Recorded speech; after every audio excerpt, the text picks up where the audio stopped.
Une autre nouveauté vous permet de mieux utiliser Arcopole Studio et de créer des liens entre Arcopole Studio et d'autres applications. Depuis le tout début, les applications créées avec Arcopole Studio peuvent faire apparaître des URL. Ici, dans le cadre de notre scénario, on a inventé une application alphanumérique de gestion des mutations foncières. Donc cette application, je l'ai appelée à partir d'Arcopole Studio et d'une URL qui se trouvait enregistrée avec ma mutation. Et donc, cette application alphanumérique va présenter des informations vraiment métiers et gérées par les personnes en charge des mutations foncières.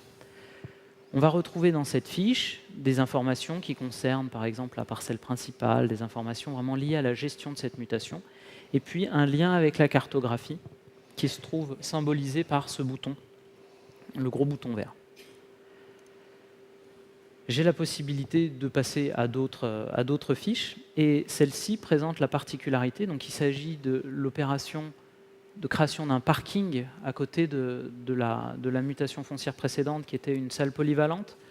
Et donc, cette opération de création d'un parking, elle a déjà commencé à être créée dans le logiciel de gestion, mais par contre n'a pas encore été cartographiée. Et donc là, vous avez la possibilité d'ouvrir Arcopole Studio en lui transmettant des informations de manière à ce qu'il se positionne automatiquement au bon endroit.